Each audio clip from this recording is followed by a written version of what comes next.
Meet Margaret. She's a Choctaw Indian. At this festival, she and her family dress in native costumes to keep their traditions alive. Her ancestors lived in the Southeast, along with the Cherokee, Seminole, Creek, and other tribes, long before other people came to the region. In the 1800s, most of the Indians of the Southeast were forced to leave their homes, driven west by white settlers.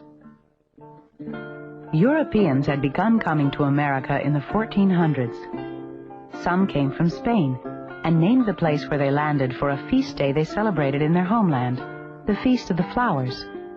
In Spanish, the feast is called Pascua Florida, Florida.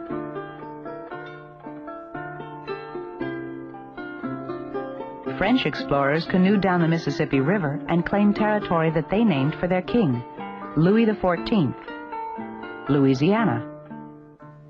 Meanwhile, people from England landed here and named a settlement for their king, James I. It was called Jamestown, and it's in Virginia.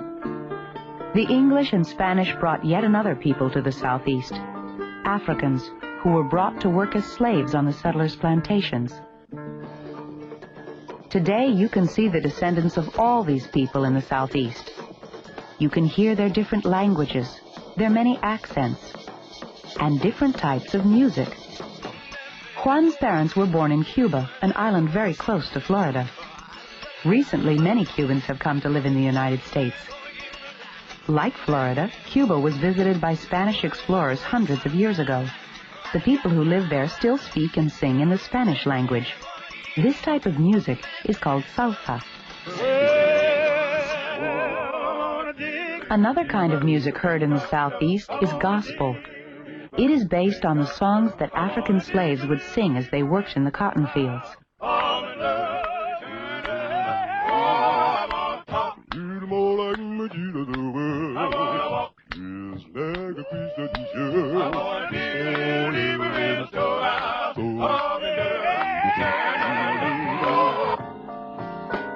Gospel evolved into blues and jazz, which both originated near the mouth of the Mississippi River.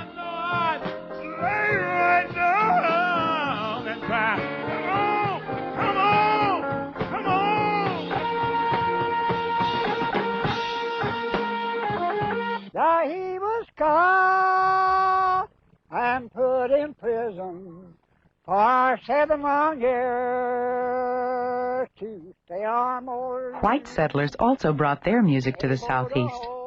Ballads and sea shanties from England, Scotland, and Ireland are still sung today by traditional folk singers in the Appalachians. Some lustrous tree, they threw him in to that dungeon. Those traditional songs influence the formation of another type of American music, country music.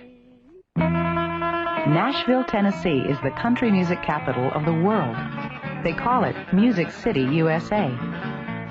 One big reason is this theater, where every Saturday night the sounds of country music come alive. This is the Grand Ole Opry.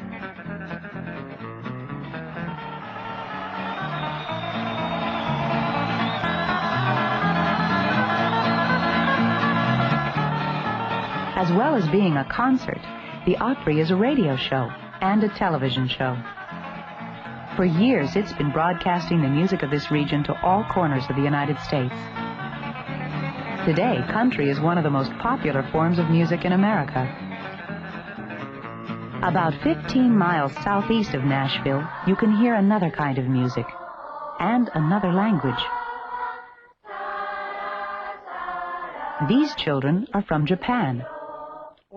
During the week, they go to school with their American friends, but on Saturday, they come to school to keep alive their own traditions and language. Their families came to the United States, not to explore or farm, but because it was good for business. This factory is owned by Nissan, the first Japanese automaker to build a plant in the United States. As Japanese products have become more popular in the United States, many Japanese companies now set up factories in Tennessee. The state officials wanted to bring them here, so American workers could have the jobs of making these products.